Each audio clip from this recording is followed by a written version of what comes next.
Non sarà soltanto una partita, lo dice la parola stessa, è un derby, sono due città agli antipodi, una colorata di rosa nero, una colorata di rosso azzurro. Noi la giochiamo di lunedì, quando invece di calendario è di mercoledì, e la giochiamo con degli ex storici, con degli ex giocatori di Catania e Palermo. Però non vi dico altro, non vi anticipo altro, ve li vado a presentare e non me ne vogliono gli altri, ma vogliamo cominciare da lui, che lui ha fatto 11 anni con la maglia rosanero, è recordman di presenze con la maglia del Palermo. È un onore avere qua con noi stasera il capitano Roberto Biffi. Buonasera capitano.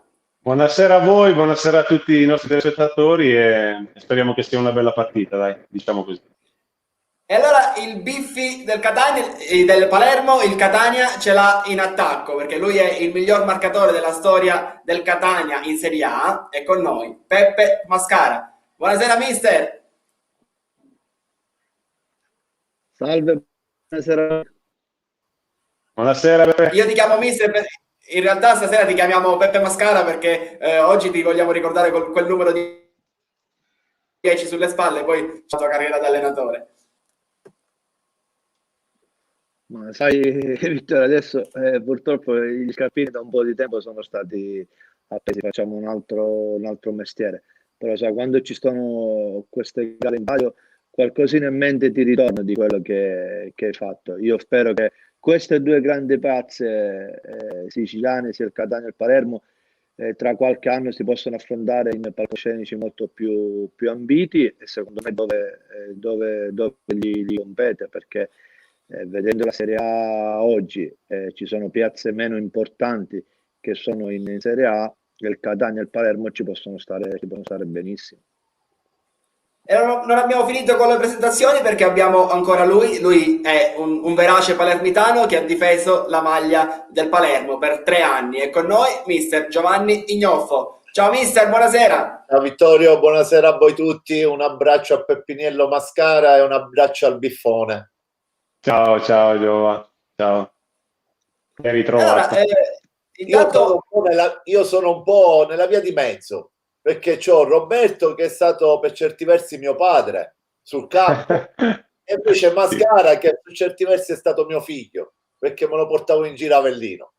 Quindi sto in mezzo a loro due. Sei in famiglia stasera, mister? Sì, bella compagnia, bella compagnia. Allora, non era finita qui perché dovrà raggiungerci a breve anche il gemello di Mister Mascara, visto che c'è anche il papà, Mister Mascara c'è anche il gemello, dovrebbe arrivare tra breve il gabbiano Jonathan Spinesi. Peppe Mascara, ti chiedo, era puntuale agli allenamenti, alle partite Jonathan Spinesi, perché stasera ci sta facendo aspettare.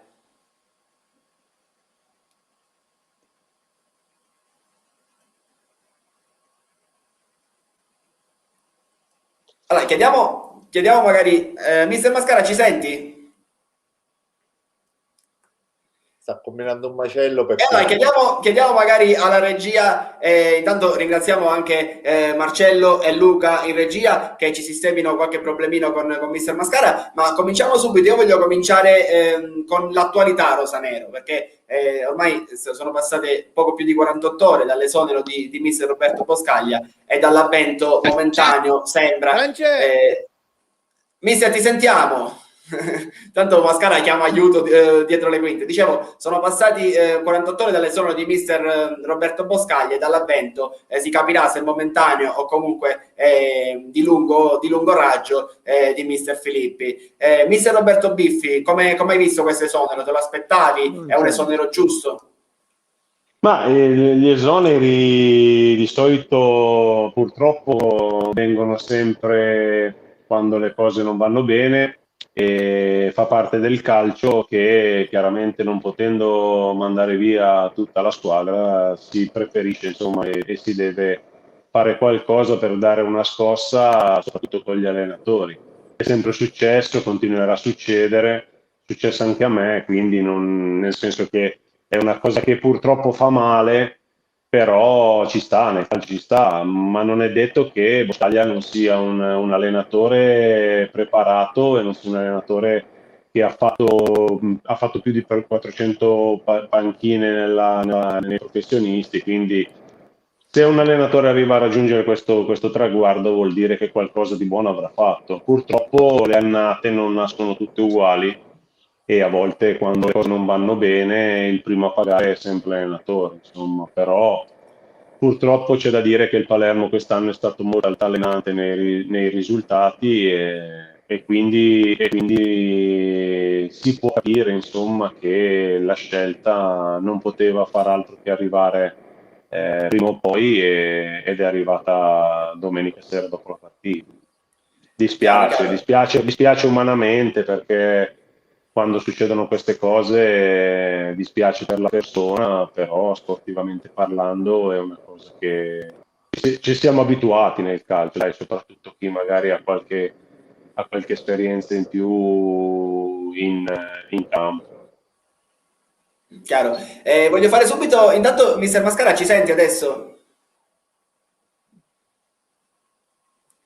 Sì, adesso sì, ci sono. Ok, ti avevo chiesto poco fa se Jonathan Spinesi, che è il tuo gemello del gol, era puntuale agli allenamenti e alle partite, perché stasera mi sa che è un po' in ritardo.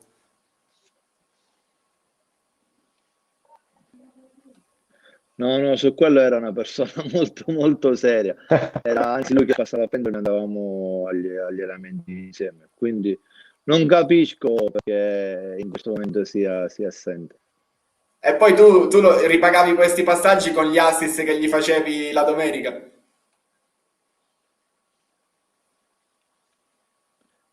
Eh sì, metteva la macchina, metteva la benzina, in qualche modo dovevo ricambiare. Grande mister. Voglio fare una domanda subito cattiva a mister Giovanni Gnoffo. Quando c'è un cambio di allenatore Sì. e viene chiesto al vice di prendere diciamo, le redini del campo, e poi ricordiamo che Giacomo Filippi è un vice storico di Roberto Boscaglia perché si conoscono loro dal 2003, hanno avuto prima un rapporto di allenatore-giocatore, poi Filippi è stato il vice di Boscaglia sia nell'esperienza a Novara, a Brescia, a Lentella e ora al Palermo. Da vice allenatore, tu cosa fai? Te ne vai col tuo allenatore esonerato o comunque dici sì, ok, rimango ad allenare? So che è una domanda cattiva, mister Rignofo, ma so che tu sai No, districarti bene. ognuno ha le proprie idee. Cioè, io penso che se fossi stato probabilmente nella condizione di Giacomo Filippi avrei fatto la scelta di seguire il mio allenatore, però dipende anche da quello che ti propone la società, perché siccome ho sentito dire che già voci di corridoio dicevano che in passato la dirigenza si era avvicinata già a Filippi, già questa è una cosa che non va bene per come ragiono io, perché a quel punto là doveva prendere, diciamo, più una strada diversa già Filippi.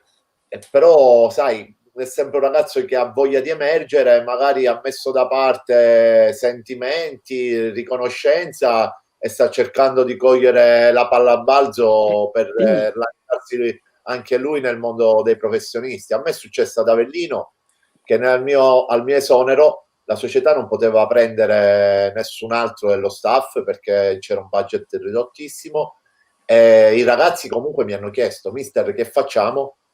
Io ho detto: guardate, se non vi esonerano loro rimanete senza problemi, perché già il fatto che me l'abbiate chiesto è sinonimo di rispetto nei miei confronti. Quindi a quel punto li ho lasciati liberi, sono rimasti e hanno fatto il loro percorso con un altro allenatore che aveva un suo vice. Tra l'altro il mio allenatore in seconda, che era Cinelli, è stato messo un po' da parte, però diciamo stava là e gli davano il compenso che dovevano dargli, perché mi rendo conto anche che c'è una situazione economica da gestire tra le famiglie, in certe categorie tu non guadagni milioni di euro, quindi il guadagnare 20-30 mila euro all'anno possono essere anche un'esigenza familiare, cercare di mantenere il reddito, e quindi andare a dare le dimissioni in quel caso non mi sembrava giusto. Però c'è chi la pensa in una maniera, c'è chi la pensa in un'altra, ognuno è padrone della propria coscienza e va avanti con le proprie idee. Certo, certo, c'è anche chi ci scrive che non può rimanere seconda a vita, poi magari chi lo sa, a noi risulta da indiscrezioni che magari i rapporti si erano un po' inclinati già da un paio di mesi a questa parte tra Filippi e Boscaglia, però magari non lo so, magari Filippi ha parlato con lo stesso Boscaglia e Boscaglia gli abbia dato il suo placet, il suo ok, magari si sono lasciati, noi non possiamo saperlo da qui. Mister Mascara, non ti voglio far parlare di Palermo, però ti chiedo da allenatore, è sempre l'allenatore che paga quando una squadra non va molto bene.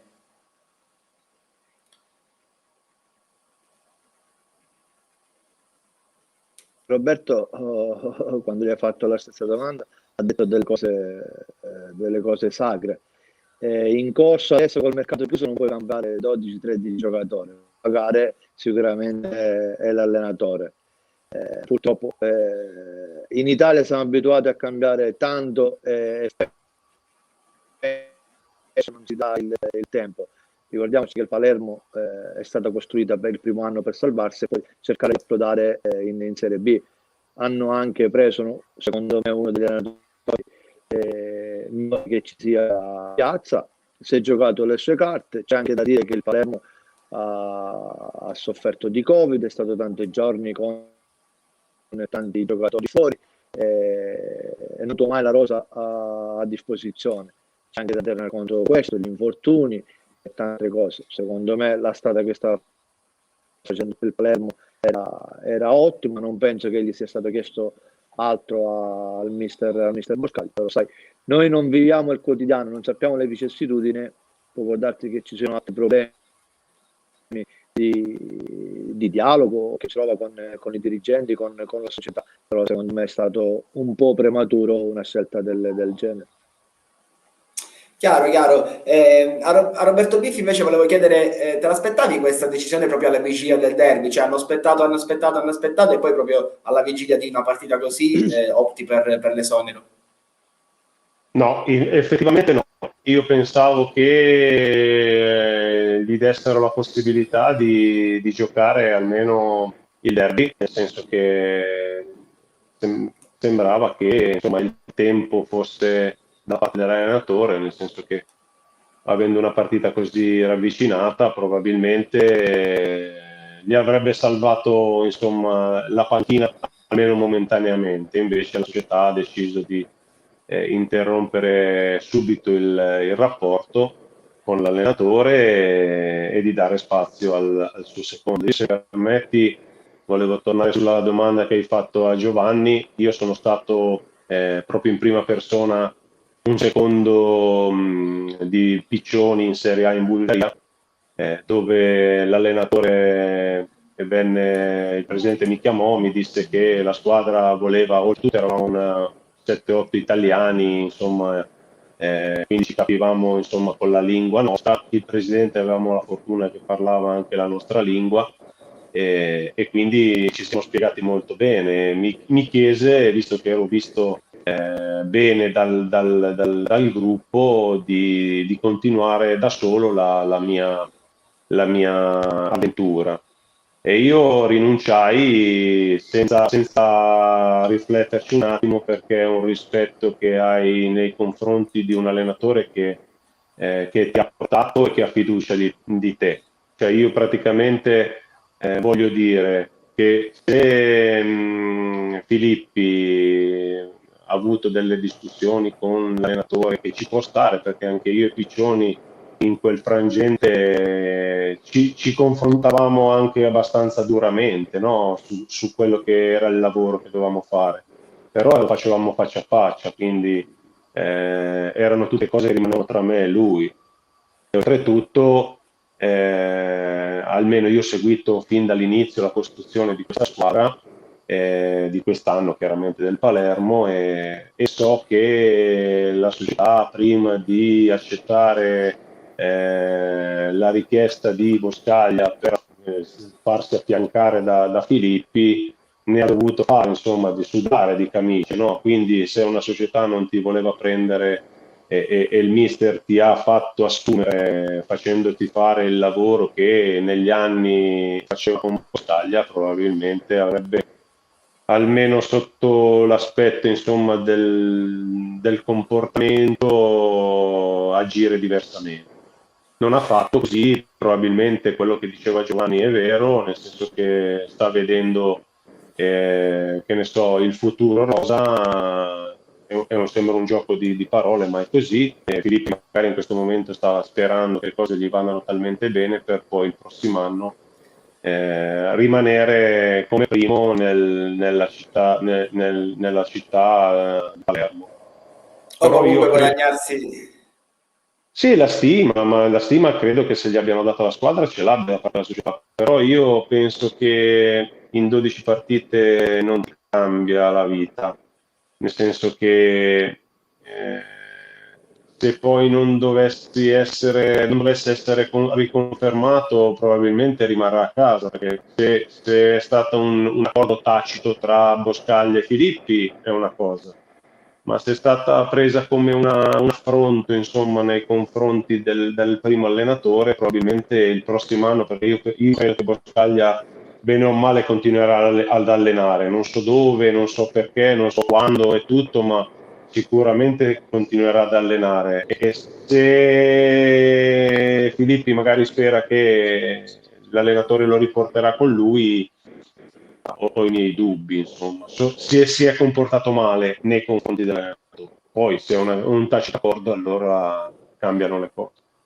Cioè, certo, siamo sempre nei se e nei ma. Comunque, passando un attimo al campo, mister Ignoffo, tu cosa c'è da fare? Cosa fa un allenatore che subentra 2 giorni prima di una partita del genere? Su cosa lavora in questi 2 giorni? Se c'è tempo per lavorare su qualcosa. L'unica cosa e l'aspetto su cui può contare potrebbe essere l'aspetto motivazionale, perché altro in 2 giorni non riesci a preparare, non riesci a cambiare o quantomeno non gli riesci a dare la tua impronta.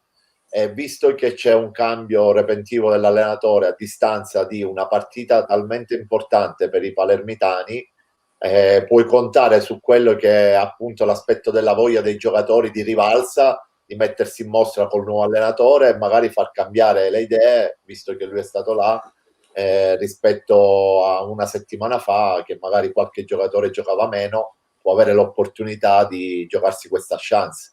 E l'aspetto motivazionale oggi sicuramente nel calcio gioca un ruolo importantissimo, di primo ordine secondo me. Quindi sotto quell'aspetto sono sicuro che se mercoledì Filippi chiederà ai giocatori di salire sulla Luna, lo faranno. E questo lo deve sfruttare. Chiaro. Allora, prima di arrivare alla partita, al derby, ad andarci a giocare il derby proprio vero e proprio, stiamo parlando di attualità, quindi se quella di Rosanero parla di un esodo di Boscaglia, l'attualità rossazzurro ormai da un paio di mesi a questa parte parla di Tacopina. Mister Mascara, questo closing anche oggi, anche stasera è stato rinviato alla metà di marzo perché Tacopina è tornato a New York e poi tornerà qui nella seconda metà di marzo. E sta diventando un po' un tormentone questa chiusura, questo closing tra la Sigi e Tacopina.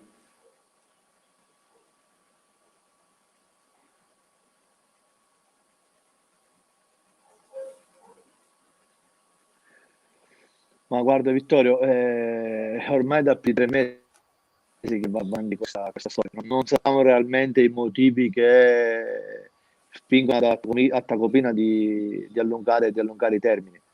Io auguro sempre il meglio per il Catania, non perché Sigi l'ha fatti, ma l'ho sempre detto dal primo giorno, a Sigi va fatto un applauso per quello che ha affrontato.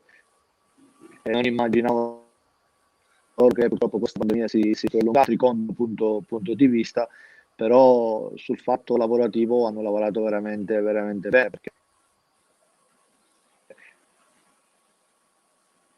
hanno costruito una squadra di bellissimo ordine, spese folli, hanno cercato di eliminare gli ingaggi alti che c'erano, però nel frattempo hanno anche fatto una buona squadra. Ti dico la verità, con l'entrata di Tacopina a gennaio prendesse 3-4 elementi di categoria superiore per provarci non dico tanto per vincere il campionato, ma almeno tentarci e tenere la squadra una delle candidate per i playoff, perché sappiamo che oltre meno importanti che nei playoff non hanno nulla da perdere, giocano con un'altra mentalità. Poi le vicissitudini che ci sono tra di loro, questi non lo possiamo mai sapere. Però questa cosa si deve chiudere prima o poi, o dentro o fuori, perché poi anche il tifoso catanese ha una pazienza, e in questi anni ne ha avuta tanta. Chiaro. Noi, dando per scontato che comunque, secondo me, visto che comunque si è esposto così tanto da Copina, alla fine il closing ci sarà, bisogna vedere quando, ma ci sarà. Chiedo a Roberto Biffi, anche se tu sei lì nella tua Milano, immagino, però per il calcio siciliano quanto è importante l'arrivo di una persona come Tacopina, di un imprenditore come Tacopina? Perché diciamo che il calcio siciliano non è che stia vivendo il suo massimo splendore in questo momento. Ma intanto bisogna vedere, io non conosco bene la situazione perché sono veramente tanto lontano, parlo solo per quello che sento dire, e credo che se Tacopina dovesse venire a Catania per creare una società che è proiettata nel futuro, tanto di cappello, nel senso che poi non ha scelto così Catania come Palermo, non ha scelto piazze dove il calcio non è seguito, anzi credo che abbiano tutte e due fame di rivalsa, fame di tornare a calcare palcoscenici importanti come quelli della Serie A, magari chi arriverà un po' prima, chi arriverà un po' dopo, però sono due società che meritano per i propri tifosi queste categorie, e lo hanno dimostrato con Peppe quando giocava a Catania, che lo stadio era sempre pieno, come magari anche a Palermo, nelle stesse categorie. Quindi sono piazze ambite, sono piazze che gente che ha disponibilità economica vuole giocarsi le proprie chance, sfruttando i propri denari per poi ricavare sicuramente delle approvazioni anche a livello proprio di ritorno mediatico, e questo secondo me è una buona cosa. Però non so fino a che punto, perché è un po' che si parla di Tacopina a Catania, però ancora non è successo niente. Non so se è un discorso di allungare i tempi di Tacopina, oppure la società che magari vuole vedere bene quelle che sono le proposte del presidente che vuole entrare, o dell'acquirente che vuole prendere le azioni del No, lì giusto per chiarire c'è una situazione debitoria, che ci devono trovare gli accordi su chi deve ripianare quali debiti, quindi diciamo la situazione è questa, si sta allungando un po' per quella. Mister Rignoffo, oltretutto vedi, tra le due società, scusami se ti interrompo, tra le due società, il Palermo purtroppo è partito dalla Serie D, come tutti sappiamo 2 stagioni fa, però la cosa bella di questa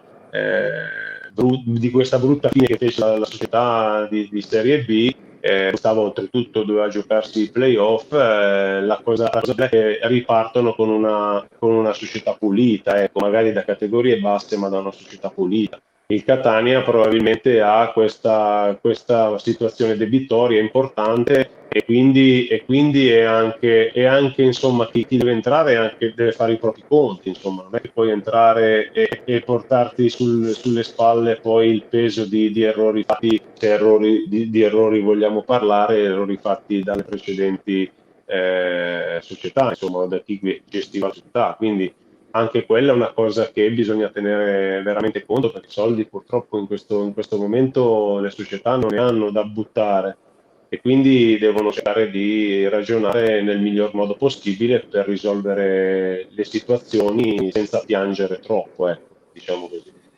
questo è un tema che noi ne abbiamo fatto il cavallo di battaglia quest'estate, perché a Catania hanno dimostrato proprio un amore immenso verso quella matricola, verso la matricola rossa-azzurra, che hanno preferito, diciamo, ripartire con un monte di debiti enorme pur di non perdere quella matricola. Mister Mascaro, ne abbiamo parlato tante volte anche qua in studio con te, però c'è un amore viscerale della piazza rossa-azzurra verso quella matricola andava salvata al di là di tutto.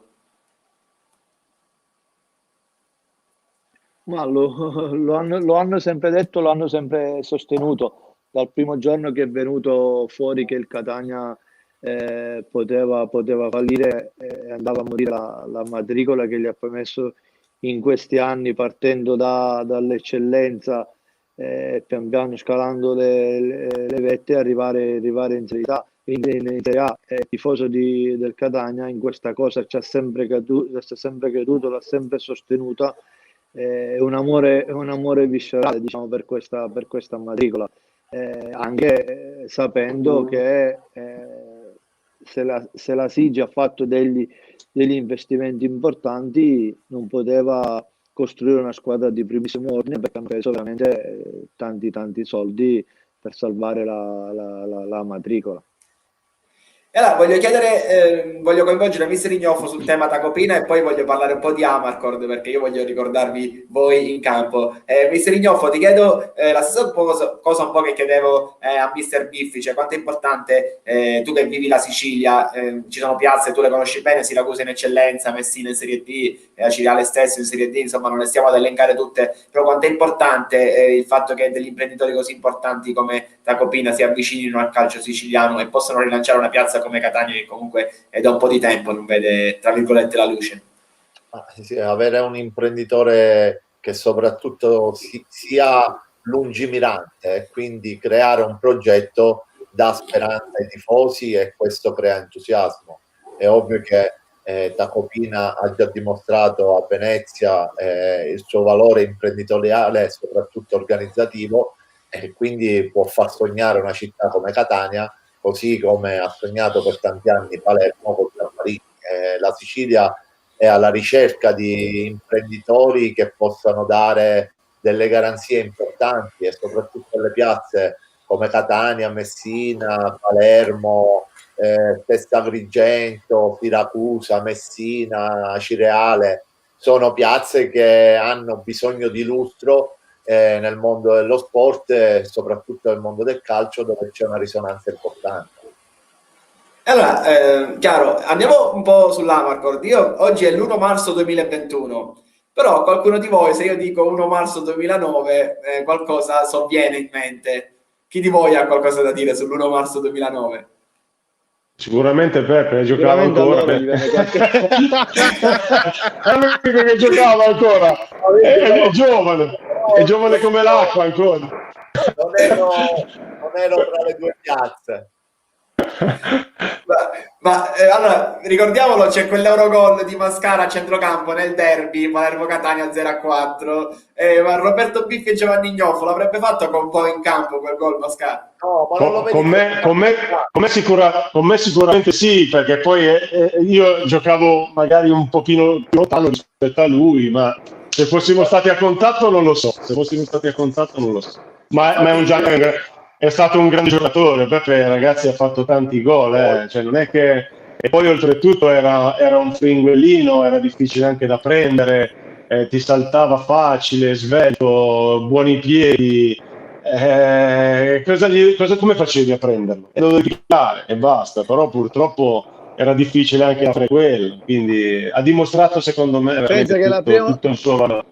Tutto il suo valore. La prima volta che ho visto Roberto Biffi, io giocavo nella Battipagliese e ne ho seguito perché Roberto a quegli anni era un leader in quelle categorie. Ho visto questo omone a 2 anni con dei riccioloni così, non finiva, ero un mingerlino piccolo, ho detto questo è impossibile superarlo.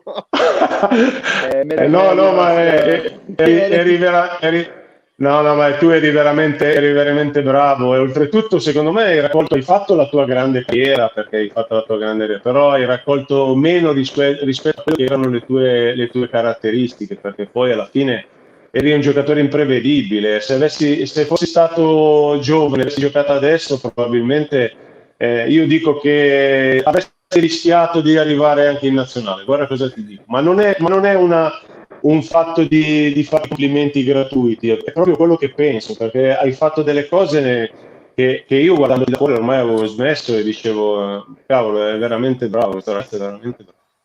Complimenti ancora per quello che hai fatto. Io Peppino Grazie. l'ho seguito in prima Giovanni, persona. a Giovanni sono caduti i capelli per me, Un po' per no, tutti, diciamo un po' io per tutti. me lo sono ritrovato in Sì, mi ha squadra. fatto, Invece è che me lo vero, mi ha ritrovo fatto da sempre tutor. morto nelle partitelle, e Giovanni che mi ha cazzo fatto devo da dire tutor. questo? No, Viaggiava che Giovanni era è una grande Poi persona, Giovanni è veramente una grande persona e continuo a Giovanni, volergli io bene perché è eravamo ad veramente una grande Avellino, persona. lui mi ha fatto, Allora, Robby, mi me ha lo sono fatto da ritrovato tutor. dopo Palermo Battipaiese, che tra l'altro eravamo compagni e te, Sì, sicuro. me lo sono trovato compagno ad Avellino. Allora, intanto lui parla dei tuoi riccioli, ma i suoi capelli non si capivano, tutti strani. Ho detto, o questo è pazzo, è proprio, o questo è geniale. E infatti era geniale, perché in Era campo geniale. inventava delle giocate che nessuno vedeva. Solo lui Sì, le poteva fare. Il primo no, anno di me fece 15 gol, ma 15 euro gol.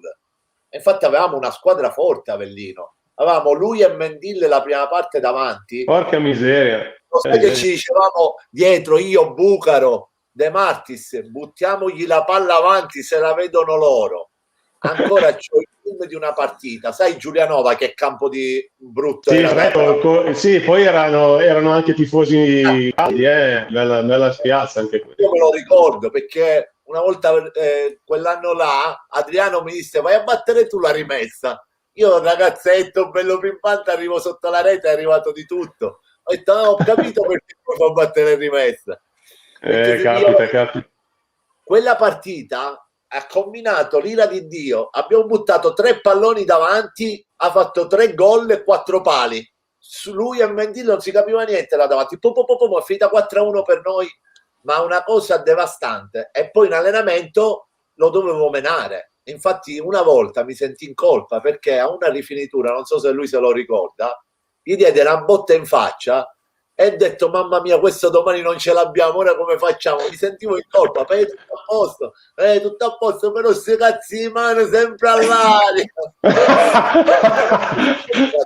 Grandissimo. Peppe Mascara. Sono d'accordo Siete con forti. Roberto quando dice che secondo me avrebbe potuto fare di più rispetto a quello che ha fatto, perché aveva proprio il genio innato nel calcio, nei piedi, nella testa, perché comunque tu lo vedi piccolo, sgorbutico, tutto secco secco, ma quando staccava di testa la prendeva perché aveva tempo.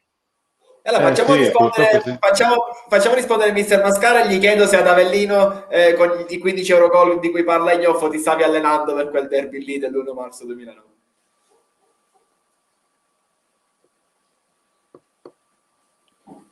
Non ho capito, Vitto, perdona perché è andata via la voce.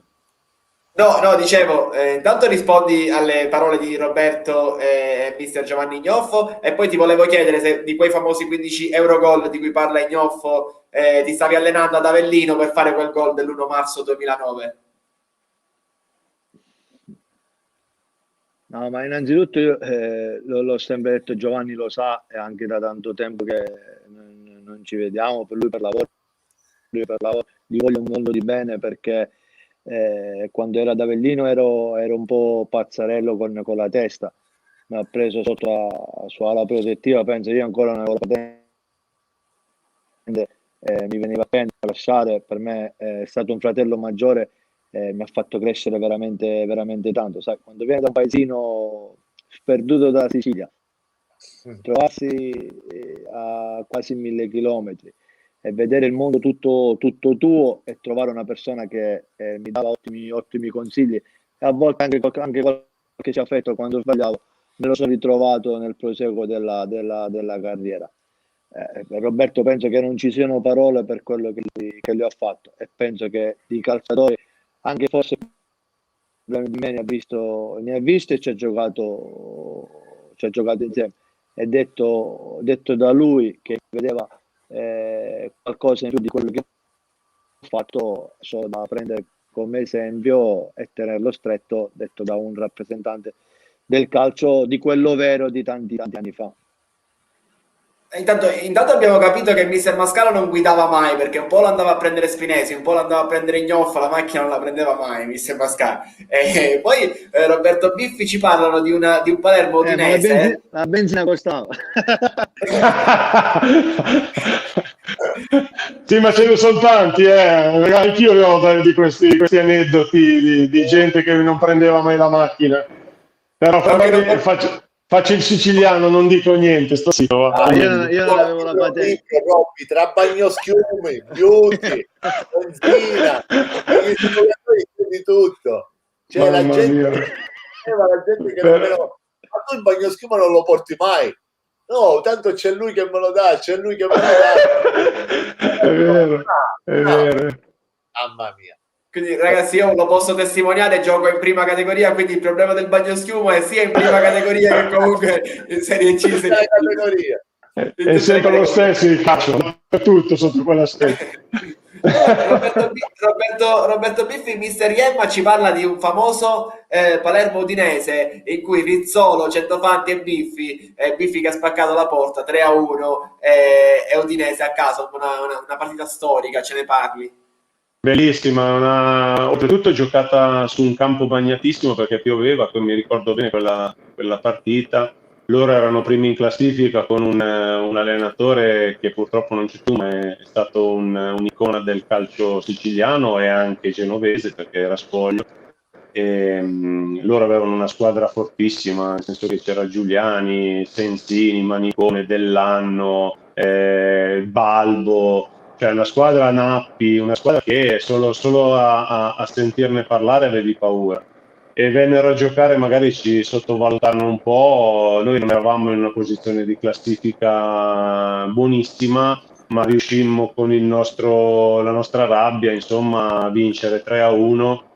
Oltretutto io feci il terzo gol, ma tirai le altre due punizioni nel primo tempo che non furono trattenute da Giuliani perché il campo oltretutto era bagnato, riuscì a tenere la palla bassa, gli scappò dalle mani un paio di volte, arrivò sia Rizzolo che poi Centofanti e andammo in vantaggio 2-0. Poi loro accorciarono con Balbo di testa e poi feci gol io, ma fu una partita che ci ricordiamo tutti, anche a Palermo si ricordano perché è stata veramente vinta contro una squadra che era un pochino, se vogliamo tornare nel nostro calcio attuale, un pochino la Ternana di adesso, che sta dominando il campionato e poi alla fine andò in Serie A come prima, quindi fu una partita veramente che ci ricordiamo tutti, a parte il mio gol, ma veramente bella. Poi lo stadio era pieno, anche Peppe lo sa che è ignoto che quando lo stadio di Palermo è pieno si fa sentire. E fu una bella domenica coronata da una vittoria importante. Allora, a proposito di Amarcord, io non mi ricordo in quale frangente fosse, in quale puntata, in quale situazione, però sentivo parlare Vieri e Inzaghi. Forse Roberto Sì,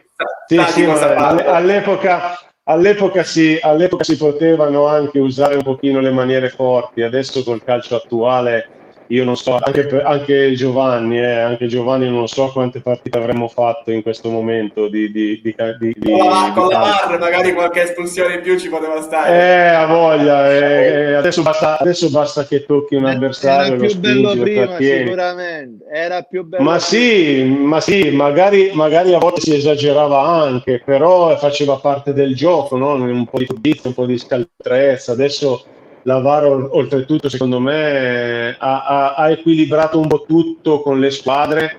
Non c'è più la Juventus o l'ultima in classifica, adesso con la VAR chi sbaglia paga, però non dà più il senso del gioco, no? Ci stava anche magari lasciarsi andare, fingere di essere toccato, lì era anche una dote che avevi, no? A livello di giocatore. Adesso ha azzerato tutto, oltretutto anche forse giustamente proteggono molto di più rispetto a prima gli attaccanti e quindi insomma è diventato un calcio un pochino diverso rispetto a quello che abbiamo fatto io, Peppe e Giovanni in passato, però insomma bisogna adeguarsi, il calcio è questo, si va avanti così e ci adeguiamo a quelle che sono le nuove regole. Magari può piacere, magari no, però è così. Per chi non sapesse di cosa stiamo parlando, magari chi ci segue, Vieri e Inzaghi hanno detto che Vieri si è preso una gomitata da Roberto Biffi, mentre Inzaghi si portava il segno di una pallonata su punizione nella coscia, si è portato da tanto tempo. Giovanni Gnoffo, tu in barriera ti ci mettevi in allenamento nelle punizioni di Biffi? Sì, qualche volta sì, però lontano dalla barriera. No, ma io è difficile che in allenamento quelle volte facevamo magari le partite contro le squadre un po' più giovani, insomma, del Palermo, era difficile che io calciassi punizioni e lasciavo calciare magari agli altri. Io mi preparavo, Giovanni lo sa, anche con lui mi sembra che non ci fosse, o era ancora giovane, era ancora nella primavera, con Arcoleo mi fermavo sempre con Arcoleo, mi insegnava a calciare, insomma, secondo lui quello che era il mio, con le mie doti, come potevo calciare un po' meglio, e non c'era bisogno di calciare durante partite d'allenamento, era così, insomma, poi... Tutta la carriera di Roberto Biffi, perché io quando sono arrivato al Palermo Nel 97. avevo 11 anni o 12 anni, e Roberto era o il primo o il secondo anno che era a Palermo, e facevano coppia centrale con De Sensi, Bucciarelli, facevano Sì. difesa a 3. L'anno che mi ritrovai catapultato in prima squadra, io avevo 15 anni. Le prime parole che mi disse Roberto, Fragliasso, chi c'era, e Serra, dice: ma tu c'hai 15 anni, potresti essere mio figlio, mi disse Serra quella volta. E Fraiasso mi disse 15 anni. Io dice, a 15 anni nemmeno sapevo stoppare la palla. Giovanni, il figlio era lui, Giovanni, scusa, capito, ma il figlio era lui, perché tu avevi già quella faccia a 15 Ma anni. veramente, oh, meno male che qualcuno l'ha detto, ma eri così, Cazzarola, avevi un po' di capelli in più, sembravi diabolico, avevi i capelli finti, sembravano finti. È vero, Ma non so chi te li tagliava quei capelli, ma infatti ho detto, ma c'ha 35 anni questo, gli ho detto a Serra, no, è giovane, ma che è giovane, ma che faccia cave, ci disse. 15 anni, quando invece sono andato a Avellino, che avevo già 100 partite in C, io avevo 22 anni, Peppe arrivò e ne aveva 3 in meno rispetto a me, no? E allora mi comincia a chiamare: ma quanti anni hai? Ma tu sei il nonno della squadra? Ma quale no? 23 anni. Purtroppo ho vissuto veramente una bellissima esperienza, e poi tra le altre cose, all'epoca mica è come adesso che i ragazzini arrivano in prima squadra e fanno come gli pare. Allora io mi cambiavo da loro, ma con materiale diverso, perché avevamo il magazziniere, no, tu sì, la primavera, è vero, Gino Cardella non ti voleva dare la roba, diverso. E il magazziniere purtroppo vuole che mi metto la roba della primavera, perché ancora non sono in prima squadra, e quindi mi vestivo. Poi dopo un po' cominciato a entrare, e quindi mi vestivo come loro, e allora quando mi vestivo come loro mi sentivo importante. Avevo 16 anni, stavo con loro. Quell'anno loro vinsero il campionato, l'anno di Orazzi, e stiamo parlando del 92. Io avevo 15 anni, mi allenavo con loro, e onestamente reggevo l'urto, però imparavo tanto da gente come lui, da gente come Pietro. Ma te hai fatto una buonissima carriera, Giova, perché poi alla fine da giovane così, quando io dico sempre, quando i ragazzi giovani si allenano con la prima squadra, imparano sempre di più che allenarsi con i propri compagni, perché poi alla fine impari a come sono le situazioni di calcio vero, impari a muoverti con i ragazzi che hanno già delle esperienze a livello professionistico, e quindi impari prima, insomma, arrivi prima a raggiungere la maturità, e tu sei stato veramente bravo a rubare ogni segreto a noi un pochino più anziani, insomma. Questo infatti mi ha aiutato tanto, ma anche nel Robby, modo perché eravate anche voi bravi, Robby, grandi. Oggi i grandi non hanno pazienza, No. Robby, di aiutare i giovani. No, ma noi avevamo Giovanni può testimoniare, No, ma è così, Robby. Io a Battipaglia avevo Bucciarelli, avevo Di Baia, avevo Dandò.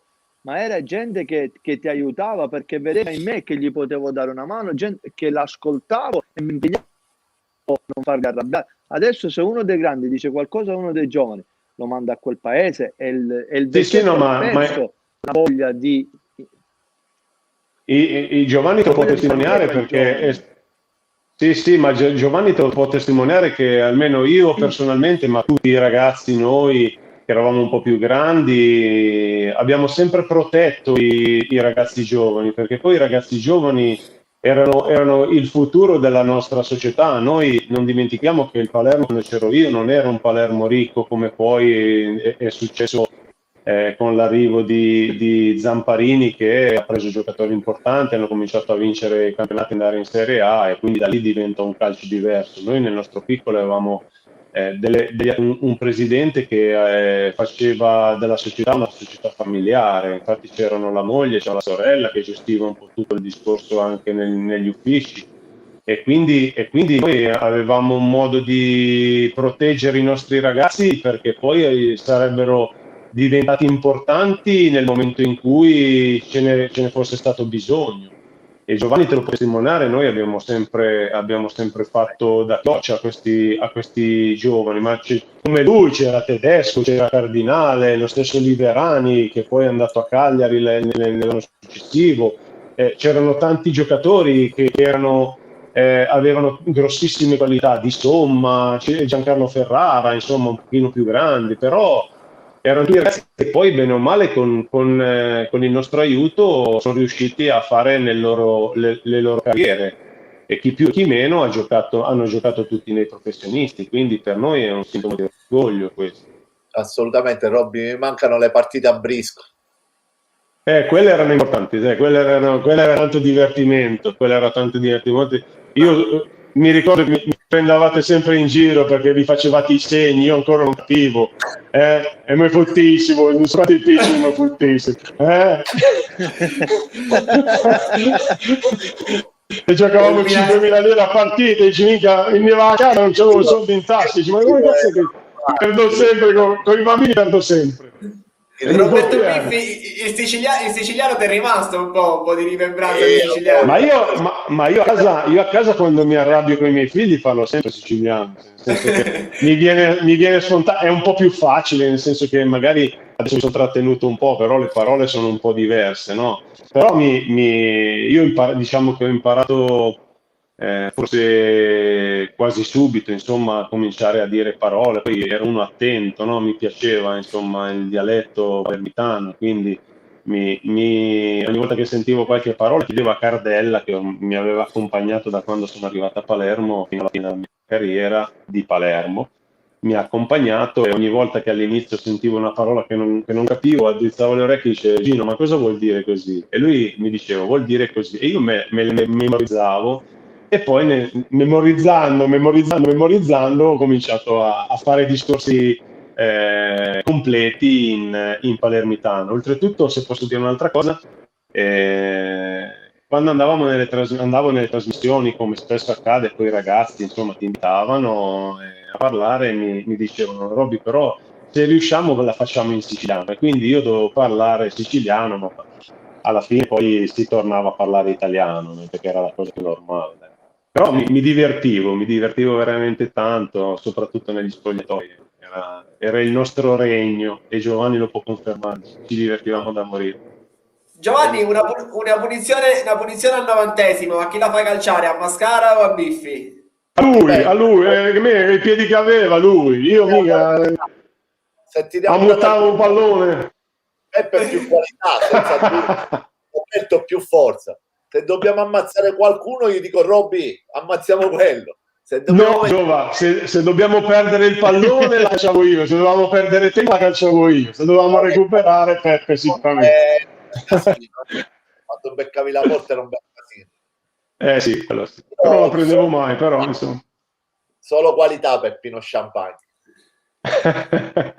Peppe, a proposito di Peppino Champagne, vogliamo chiederti se c'è qualche gol particolare che magari hai fatto in allenamento contro Giovanni Gnoffo, al di là delle botte che hai preso il venerdì in rifinitura. No, ne ha fatti parecchi, a voglia.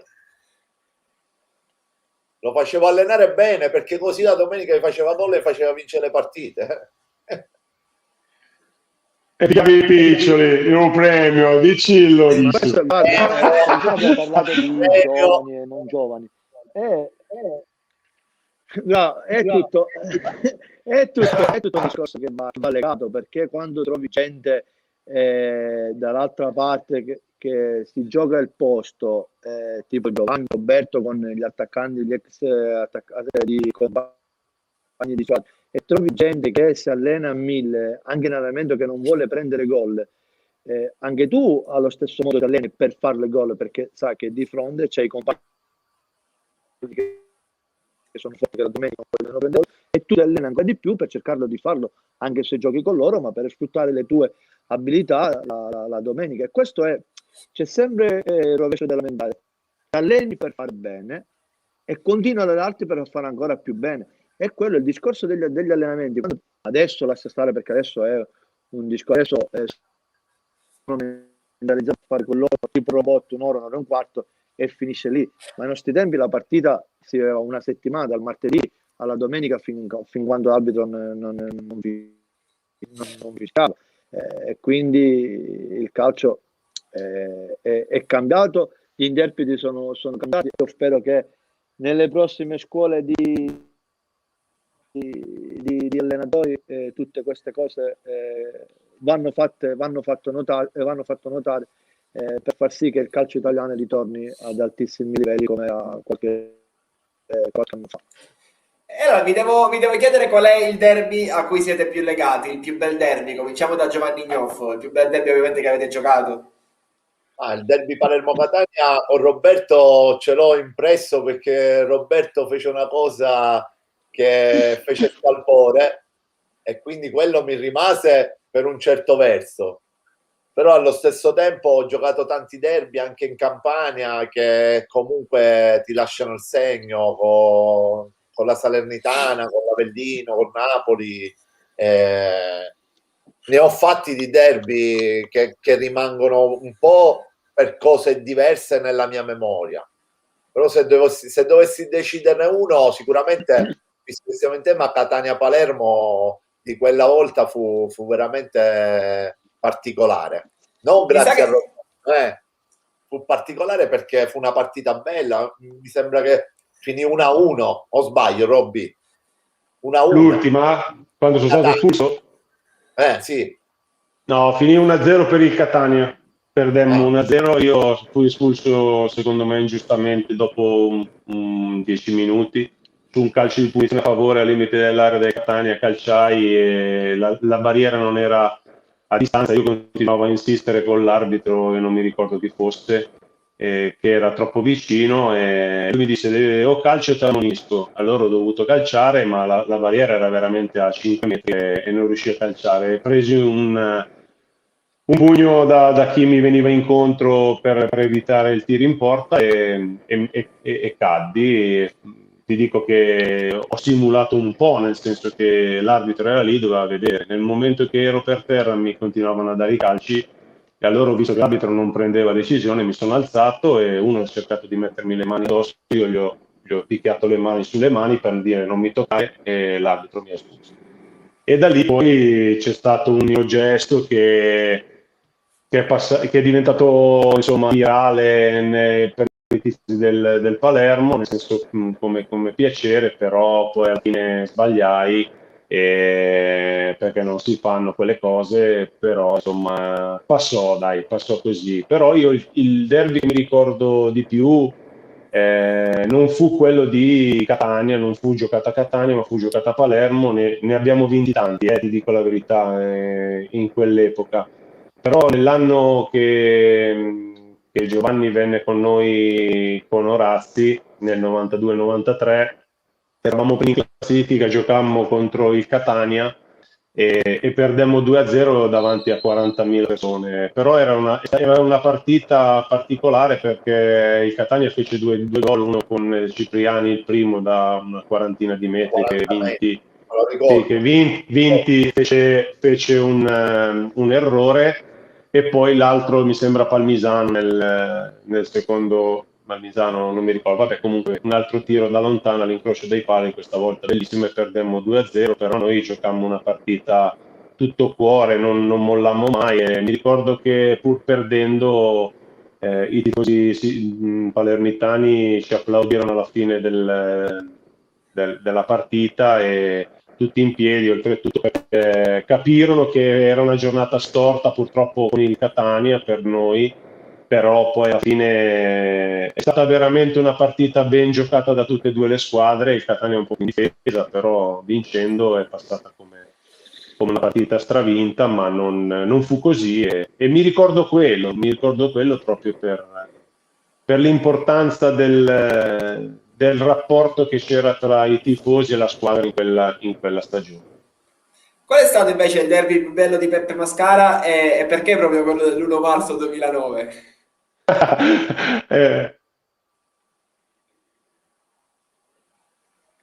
No,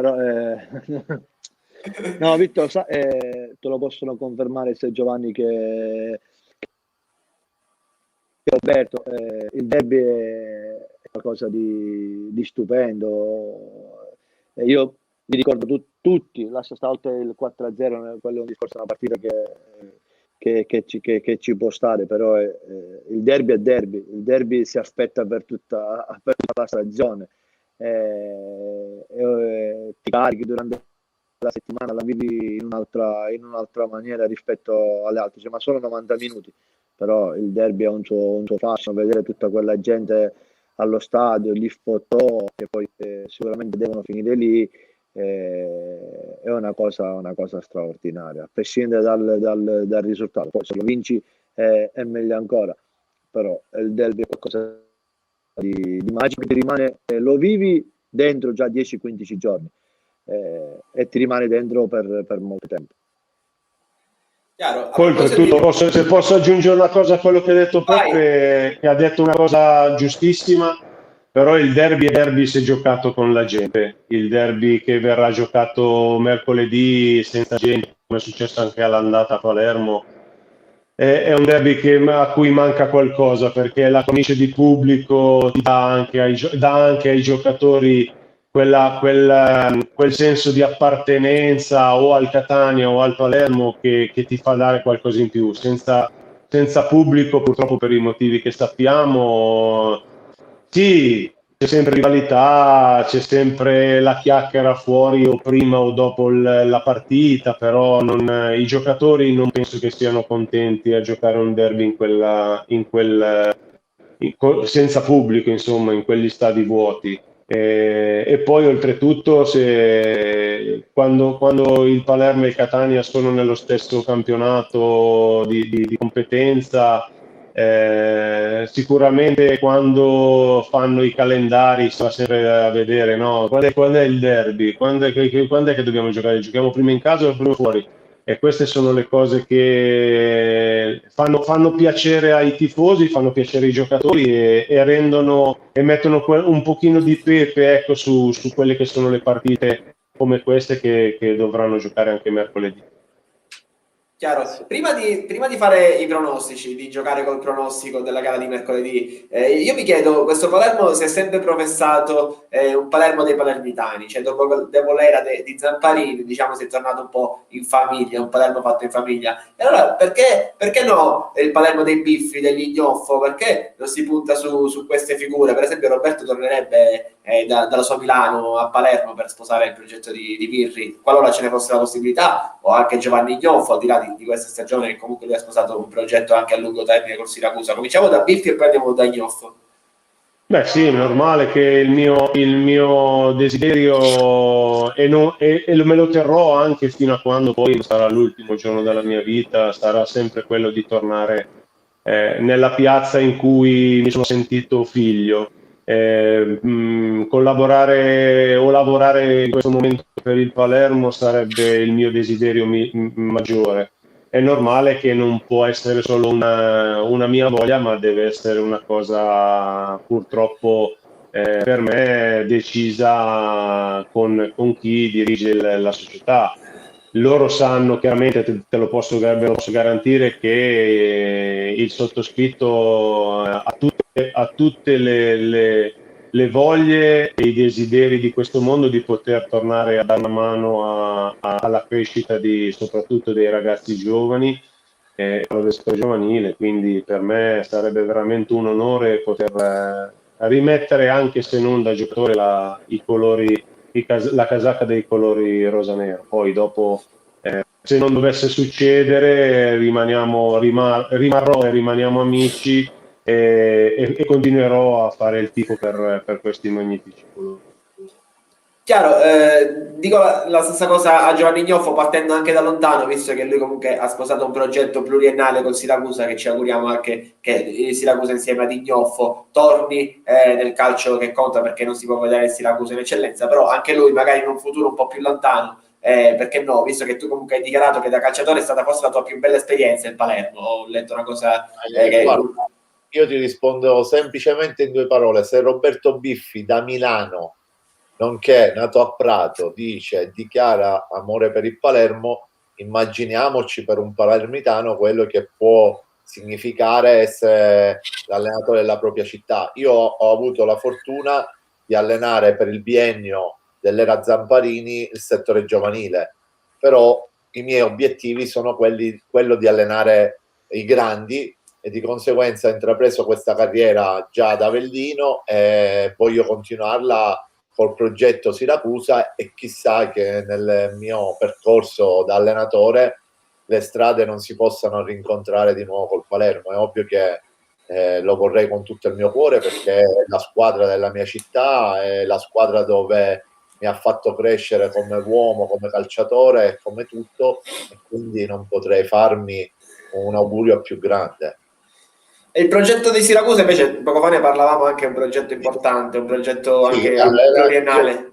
Io quest'anno sono subentrato a un allenatore che aveva vinto il campionato di promozione, dopo un paio di settimane, dove il presidente Cutrufo mi chiamò per sposare questo progetto lungimirante, però è ovvio che tutto quello che sta succedendo quest'anno ha un po' messo dei freni un po' tutti in quelle categorie là, perché siamo fermi da 4-5 mesi e non si sa quello che potrebbe essere poi il seguito. Però siamo in attesa di questa sentenza che verrà alla riunione del 5 marzo, e sapremo se definitivamente questo campionato verrà chiuso e quindi dopo si accederà ai ripescaggi, oppure si riprenderà, nella speranza di riessere competitivi nonostante le defezioni, perché siamo stati costretti, di comune accordo al direttore e al presidente, di dare l'opportunità ai ragazzi, anche lavorativamente parlando, di trovarsi sistemazioni laddove i campionati non si sono fermati, sia per un'esigenza economica sia anche per un'esigenza fisica, perché tenere 4-5 mesi un calciatore non si è mai sentito dire nella storia del calcio, e purtroppo questa pandemia ha limitato in questi 2 anni parecchio quello che è il calcio, e di conseguenza mi ritrovo una squadra decimata, anzi di più, perché siamo proprio in 10 rimasti. Alla ripartenza sicuramente per me come allenatore non sarà facile, ma altrettanto per la società, mettere insieme una decina di giocatori insieme a quelli che sono rimasti, per poter affrontare poi quello che è il finale di stagione con la speranza e soprattutto con la voglia di vincere. Quindi è ancora più difficile riuscire a dimostrare di poter vincere, ma ripartendo praticamente da zero. Chiaro. A Mister Mascara, oltre, vabbè, lo sappiamo già che lui è il suo sogno un giorno sedersi sulla panchina del Catania, abbiamo avuto il piacere di chiederglielo tante volte, gli chiedo se si augura, perché no, che un giorno il suo record di più grande marcatore, del più prolifico marcatore di Serie A del Catania possa essere battuto, perché vuol dire che comunque il Catania sarà tornato in Serie A. Colgo l'occasione anche per salutare Rosario Bernardo, oggi allenatore del Monreale, che vi saluta. Grande Prego, Mister Mascara. Ma ci mancherebbe, sono il primo che lo spera. Vuol dire che, come hai detto tu, che Catania è tornato in Serie A, ha un nuovo bomber, facendo tanti gol vuol dire che garantirebbe una tranquilla salvezza a Catania e non che fare a ben altro che la salvezza. Io me lo auguro con tutto il cuore, perché sai quando sono innamorato del Catania. Speriamo che questo avvenga il più presto possibile. Vi riallaccio a quello che ho detto prima, perché il calcio siciliano ha bisogno di affacciarsi nuovamente nel calcio che conta. Fino a 6-7 anni fa le tre maggiori province di Catania e della Sicilia, cioè Catania, Palermo e Messina, davano file da torcere a chiunque veniva a giocare in Sicilia o noi passavamo lo stretto. Diciamo, questo è un auspicio, quello che ti chiedevo, però si sa che quello che ha fatto Mascara per il Catania è proprio, se non impossibile, è proprio difficilissimo che si ripete, questo mi sento di dirlo. Allora, chiudiamo con i pronostici. Era pronostico della gara di mercoledì di Roberto Biffi. Lo so che non vi piacciono i pronostici, ragazzi, però dobbiamo fare. Sì, no, vabbè, è normale che io spero che vinca il Palermo e purtroppo c'è un po' di defezione a livello di giocatori perché sono 3 ammoniti, 3 squalificati, 3 infortunati e Canute che è fuori per motivi disciplinari. Però insomma spero che la voglia di rivalsa della squadra rosanero porti qualche punto per sperare insomma di arrivare nella zona playoff a fine stagione per potersi giocare proprie chance. Però io credo che purtroppo un po' di malumore, un po' di situazioni di mancanza di giocatori faccia propendere più verso un risultato positivo da parte del Catania. Spero di no, chiaramente, perché essendo filo palermitano è normale che io possa sperare magari anche un pochino di con un pochino di fortuna di vincere la partita, però sarà veramente duro. Però non è detto, all'andata per esempio il Catania era in difficoltà eppure ha strappato un 1-1 a Palermo. Il pronostico di Giovanni Gnoffo. Io, come ha detto Roberto, spero in un risultato positivo del Palermo, però la speranza è sempre speranza. I fatti sono che vedo sicuramente in difficoltà il Palermo e chissà che non possa strappare un bel pari a Catania, che viste anche le polemiche nate dopo il pareggio di Vibo possono essere da disturbo per la squadra etnea. Chiudiamo col pronostico di Peppino Champagne, come l'ha chiamato Mister Ignoffo.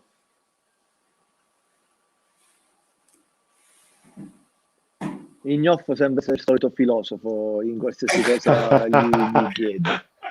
Già sta attendendo che potremmo avere aiutini dagli arbitri. No, siamo superiori a queste cose, non ci pensiamo agli arbitri. Ma a parte gli scherzi, penso che il Catania sia molto più, in questo momento, molto più avvantaggiato rispetto al Palermo. Quindi penso che alla fine, per le partite che ha fatto il Catania dietro casa, penso che il Catania problemi non ne abbia. Però sappiamo che è sempre un derby, dall'altra parte sappiamo che cosa stanno vivendo, e quindi non è facile tutto quello che speriamo, però io spero che vinca il Catania. Chiaro. Allora, ragazzi, stasera sarei andato tutta la notte di continuo in diretta perché sono come un bambino che ha messo le mani nel barattolo di marmellata, quindi mi sono divertito tantissimo io, come spero si siano divertiti tantissimo i tantissimi, scusate il gioco di parole, spettatori di questa sera. Allora, vi ringrazio e vi saluto. Saluto l'indimenticato capitano Roberto Biffi, grazie capitano. Ciao Beppe, un abbraccione, ciao Vittor, ciao a tutti, ciao Giova, un abbraccio a tutti, grazie, ciao, grazie, ciao. Ciao Robby, piacere di averti rivisto. Saluto caramente, avremo altre occasioni. È scappato mister Roberto Biffi. Dicevo, saluto caramente, avremo occasione ancora di vederci con mister Giovanni Gnoffo. Grazie mister. Grazie a te Vittorio, un abbraccione a Peppiniello, che lo voglio bene come un fratello, come un figlio, come tutto. Ciao nonno. Ciao piccolo. Allora, come nipote Giovanni. Avellino mi ha sempre chiamato nonno, quindi va bene così. C'è un rapporto che va oltre quello che è il Mascara calciatore con me. E avrei tanti aneddoti da raccontare, ma qua non si possono dire certe cose. Cioè, ci sarà occasione invece, faremo una puntata a mezzanotte, no alla censura. Faremo una tu per tu Ignoff contro Mascara, visto che abbiamo scoperto questo rapporto. Io i sogni di Peppe, i momenti di Peppe vorrei raccontare. Ignoffo l'ho fatto divertire, Assolutamente sì, in campo e fuori dal campo. Ah, per i pensieri che gli passavano per la testa, non ti immaginare chissà che, Grazie. Ciao Peppino, un bacione a te e alla tua famiglia. Ti voglio bene, Gio. Lo sai, quando vieni a grazie. Siracusa ti devo pagare una cena appena vieni a Siracusa. Ma che è? Sulla cena? Erano 3 giorni di vacanze che mi dovevi pagare. Ora sulla cena?